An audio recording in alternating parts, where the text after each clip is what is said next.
হাদিসের মধ্যে আছে আল্লাহর নবী সাল্লাল্লাহু আলাইহি সাল্লাম তিনি কোনোদিন পিছন দিকে হেলান দিয়ে জুতা পায়ে খাবার খেতেন না, বলতেন এটা অহংকারের পরিচয়। আল্লাহর নবী সাল্লাল্লাহু আলাইহি সাল্লাম দুই হাঁটু তুলে পিঠ সোজা রেখে মাথা ঝুঁকায়া এরপরে খানা খেতেন, হাদিস।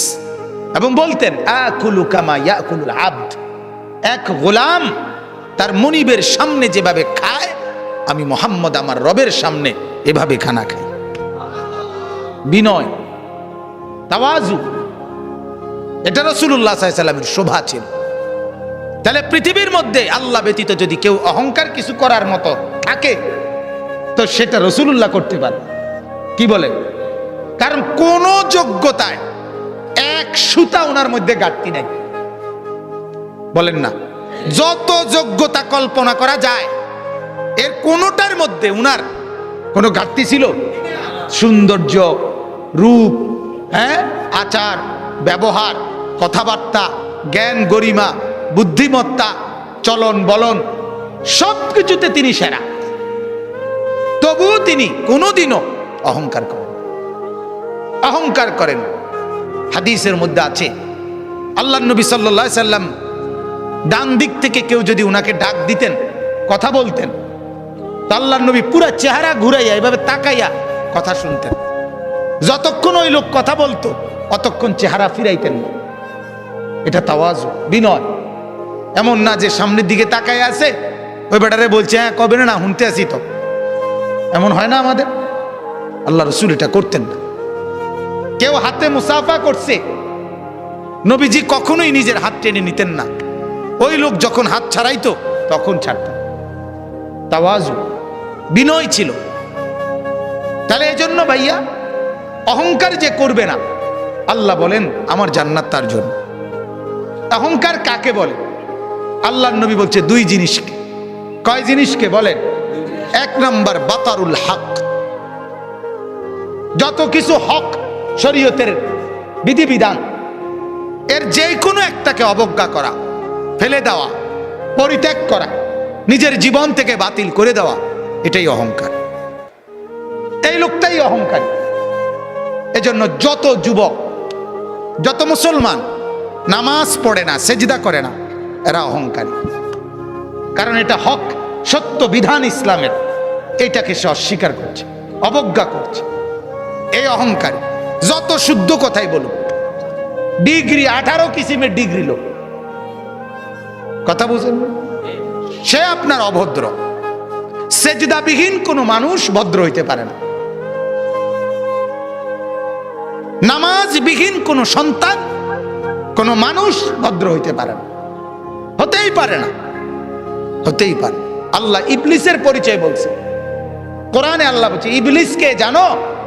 ইবলিস সে যে সেজদাকারীদের অন্তর্ভুক্ত ছিল না। লাম ইয়াকুম মিনাস সাজিদিন, সেজদাকারী নয় যে, তার পরিচয় ইবলিস। অতএব দোস্ত, তুমি তোমার পরিচয় ঠিক করো। তুমি মানুষ কিনা না ইবলিস, সেজদার ভিত্তিতে প্রমাণ হন, সেজদার ভিত্তিতে প্রমাণ হন। ফারকু মা বাইনানা ওয়া বাইনাল কুফরি আস-সালাহ। আল্লাহর নবী বলেন আমি আর আমরা, ঈমানদার আর বেঈমান পার্থক্য নামাজ। কি? নামাজ, সালাত, নামাজ। আমি প্রায় বলি আগা কাটা না। আগা কাটলে মুসলমান, আগা না কাটলে মুসলমান না। না, আগা কাটার ভিত্তিতে কি না মুসলমানের হিসাব কিতাব। ওইটা একটা সুন্নত আমল, এটা একটা জরুরি আমল। কিন্তু মুসলমান আর বেঈমানের পার্থক্য সেজদা। কি বলেন না? সেজদা, সেজদা, নামাজ। প্রত্যেকটা বিধান। যে সুদ খায় সে অহংকারী, যে ঘুষ খায় সে অহংকারী, যে মিথ্যা বলে সে অহংকারী, যে অশ্লীল ছবি দেখে, নর্তকীর নাচ দেখে সে অহংকারী, যে মা বেপর্দা চলে ওই মা অহংকারী, যে বোন বেপর্দা চলে ওই বোন অহংকারী, যে বিবি বেপর্দা চলে ওই বিবি অহংকারী, যে ঘরে রঙিন টেলিভিশন চলে ওই ঘরওয়ালারা দেমাগি, অহংকারী। আর আল্লাহকে পরোয়া করেন। আর আল্লাহকে মূল্যায়ন করে না। আর আল্লাহ বলেন আমার সাথে যে অহংকার দেখায় কাসামতুহু, আমি তারে এমন ভাবে ধরি এক আষাঢ়ে আমি সোজা করি। আল্লাহ বলেন আমারে চেনো নাই, তো বোঝোই নাই আমাকে। ওয়ামা কাদারুল্লাহ হাক্কা কদর। আল্লাহ বলে আরে মানুষ তোমরা আমারে চিনো না, আন্দাজ করো না, আন্দাজ করবা। আমি রহম করছি, আমার নাম যেমন রহমান, আমারই নাম কাহার। আমার নাম যেমন রাহিম, আমারই নাম জব্বার। মনে রাখ, আমার দোনো নামের অর্থ শুনে নাও। আমার রহমান নামের অর্থ কি এটাও জেনে নাও, আমার জব্বার নামের অর্থ কি এটাও জেনে নাও। আমার রাহিম নামের অর্থ শোনো, আমার কাহার নামের অর্থ শোনো, তাইলে আন্দাজ করবা। আর আমি ভাগ করে রাখছি কখন আমি রহমতের আচরণ করব, কখন আমি কাহারের আচরণ করব, এটাও আমি ভাগ করে রাখছি। দুনিয়ায় আমি রহমতের আচরণ করি, তোমারে দুগা ভাত খাওয়াই, তোমার এত চুরি ডাকাতি, এত মিথ্যা, এত চুরি, এত মোবাইল, এত অশ্লীলতা, এত গান বাদ্য, এত নাচ গানের পরেও ছেলেপেলেরা মনে করে কই মাতে তো না কেউ। বুঝেন নাই কথাটা? আল্লাহ কিচ্ছু তো কই কই এর মলে কি থাপড় দিল নইলে, দুই একটা আচার দিল নইলে, কিচ্ছু তো কয় না। আমি তো আমার নাফরমানির উপরে তো আমি বহাল তো বিয়েতেই কি আছি। আল্লাহ বলে আহারে আমার একটু দয়া দেখে তুমি ভুল করছো না, আমার একটু দয়া, এ তোমারে দুগা বাট্টাত খাওয়াই দেখে তুমি মাতো না, মনে করছো আমি আর কিচ্ছু কইতাম না। হ্যাঁ, তোমারে যে পরিমাণ ভাত খাওয়াই, আমার বাঘ বাল্লুক রে আমি এত বেশি খাওয়াই, ঠিক না বলে? আমার হাতিকে, আমার তিমিকে আমি এর চাইতে বেশি খাওয়াই। অতএব এটারে তুমি কিছু মনে করো না, আমার শাস্তি বড় সাংঘাতিক। আন্না আযাবি হুয়াল আযাবুল আলীম। আল্লাহ বলেন আমার আযাব বড় ভয়ঙ্কর আযাব। অতএব আমার বাপ প্রত্যেকটা গুনাহ অহংকার, প্রতিটা গুনাহ কি বলেন না অহংকার, অহংকার, অহংকার মানে সে আল্লাহর সাথে বড়াই করছে, আল্লাহকে কিছুই মনে করে না। ছেলেরা এই বাপ একজনও যদি হয়, একজনও যদি শুনে থাকো, তোমার কাছেই বলছি, আল্লাহর কথার একটা নিয়ম মনে রাখবেন, সবাই একরকম হয়ে যায় না, একজন আরেকজন থেকে আলাদা হয়ে যান। অর্থাৎ সবাই একত্রে একসাথে গুনার উপরে জমে যায় না। গুনার পরিবেশ থেকে আপনি একজন হলে একজনই আলাদা হয়ে যান, আপনি তার জন্য আর ফিকির করেন না। যখন দেখবেন নাফরমানি ছাড়ছে না, আপনি নিজেকে বাঁচায় ফেলেন। হাদিসের মধ্যে আছে, হযরত হুযায়ফা রাদিয়াল্লাহু তাআলা আনহু বলছেন, ইয়া রাসূলুল্লাহ, যদি আমি কখনো এমন দেখি যে আমার সমাজের প্রত্যেকেই গুনাহ আর নাফরমানির মধ্যে মজবুত হয়ে গেছে, আমি কি তখন তাদের সাথে মিশে যাব? আল্লাহর নবী বলছেন না, প্রয়োজনে গাছের গোড়ালি, গাছের শেকড় কামড়াইয়া ধইরা হইল, একলা হইল, নিজেকে বাঁচাইবে। বুঝছেন?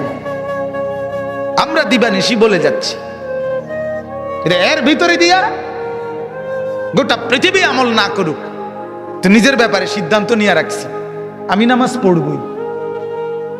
আমার শায়েখ আল্লামা মুফতি মুশতাকুন নবী সাহেব বলে এই কথা, যে জিকিরের কথা আমি দিন রাত বলে যাচ্ছি, আর বলার দ্বারা যে পড়ছে তো পড়ছে, কিন্তু কেউ যদি না পড়ে, আমি মুশতাকুন নবী সিদ্ধান্ত নিয়ে রাখছি আমি জিকির করবই। হুজুরের কথা এটা, আমি না করবই, বাকি অন্য করেও বলতেছি। এখন যদি কেউ না শুনে অসুবিধা কি? 300 বছর দাওয়াত দিছে, এমন নবী পৃথিবীতে ছিল, একজনই মানানে নাই। হাদিসে আছে, বুঝেন নাই? একজনও কি আনে নাই? কিছে ওই নবী মার গেছে নাকি? ওই নবী বাদ। সূরা ইয়াসিনের মধ্যে আছে 3জন নবী একত্রে দাওয়াত দিছে, 3জন রাসূল। ফাআযাযনা বিসালিতিন, তৃতীয় জনকে দেওয়ার পরে 3জন রাসূল, 3জন রাসূলের দাওয়াতে ঈমান আনছে শুধু একজন। ওয়াজাআ মিন আকসাল মাদিনাতি রাজুলুন ইয়াসআ, একজন। কি হইছে? এজন্য বাপ এটা ফিকির করা, আমার দ্বারা যেন অহংকার না হয়। আমি অনুরোধ করছি, আপনারা যারা শেষবারে বসলেন, আল্লাহ আপনাদের উপরে রহম করেন। আপনাদের কাছে অনুরোধ বাজার, যখনই কোরআনের কথা শুনবেন, আল্লাহর কথা শুনবেন, দিল সাফ করে বসবেন, নিয়ত করে বসবেন। 6 ঘন্টা না শুনলেন, 1 ঘন্টাই যখন শুনবেন, একদম ফারেক হইয়া, কোন দোস্ত বন্ধু লগে না লইয়া, একলা চুপচাপ শুনবেন। বন্ধুকে বলে দিবেন, তুই আনতে সর, আমি আমার কথাই শুধু শুনবো। এখন দেখবেন এতে ফায়দা হয়, এতে ফায়দা হয়, উপকার হয়। আজকে এজন্য এই গুনার উপরে জমে থাকা, ঠাট্টা মনে করা, ওয়াজটাকে ঠাট্টার বিষয় বানা করে, হাসে, ব্যাটকায়, কিচ্ছা কয়, গল্প করে, তামসা করে, এটার নাম ওয়াজ। মানুষ জমছে না বাজান, না বাজান। আখেরাতে লোক সংখ্যার ভিত্তিতে নেকি না, লোক সংখ্যার ভিত্তিতে না, না না। কোরআনে আল্লাহ বলছে, আমি কোয়ান্টিটি না, আমি কোয়ালিটি দেখব। আমি পরিমাণ না, গুণগত মান দেখব,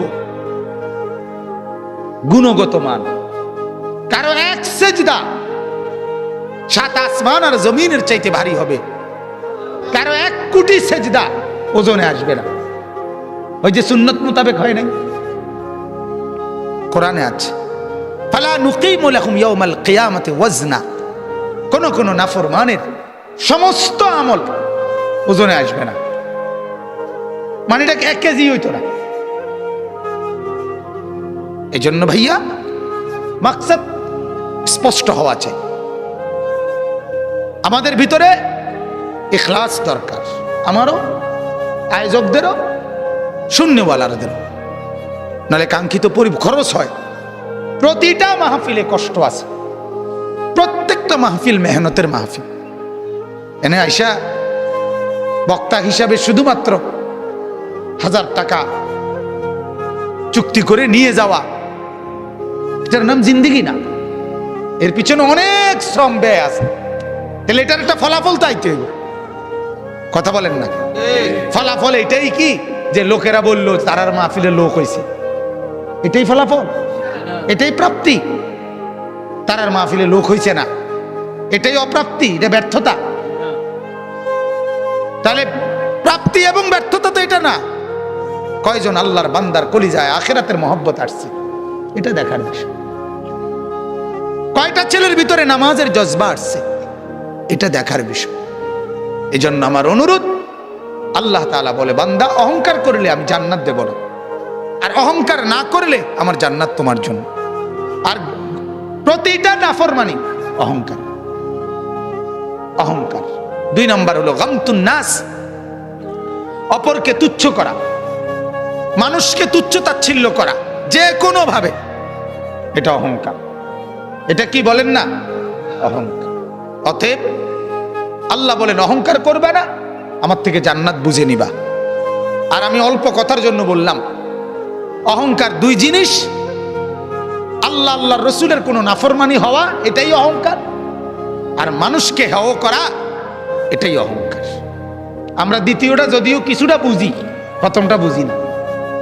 বুঝেন নাই কথাটা?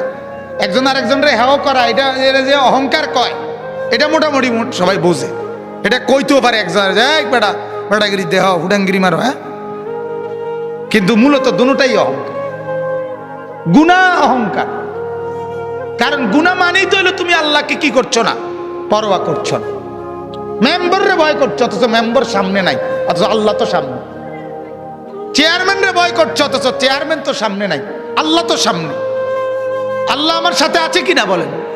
আল্লাহ আমাকে দেখছেন না কখন? আল্লাহর আড়ালে আমি কখন? কথা কয় না। কোন সেকেন্ড, কোন পলক? 2 নম্বর, ওয়ালা ফাসাদান। আল্লাহ বলেন ফাসাদ যে করবে না। ফাসাদ কি? ফাসাদ মানে জুলুম। জুলুম কি? একই অর্থ, গুনাহ। অর্থাৎ আমার কাছে যা প্রাপ্য আল্লাহ আল্লাহ রসুলের পক্ষ থেকে, এর ব্যতিক্রম করাই জুলুম, এর ব্যতিক্রম করাই বিশৃঙ্খল। একই অর্থ। অর্থাৎ এখন নামাজের ওয়াক্ত, এখন নামাজ না পড়া এটাই ফাসাদ, এটাই বিশৃঙ্খলা, এটাই সমাজের অশান্তির কারণ। হালাল খাওয়ার কথা, হালাল না খাওয়া, এটাই অশান্তির কারণ। সমাজের এত বিশৃঙ্খলা কেন? কেন? পঞ্চম শ্রেণীর ছাত্রী ধর্ষিতা, সপ্তম শ্রেণীর ছাত্র ধর্ষক, নির্যাতনকারী, নাউজুবিল্লাহ।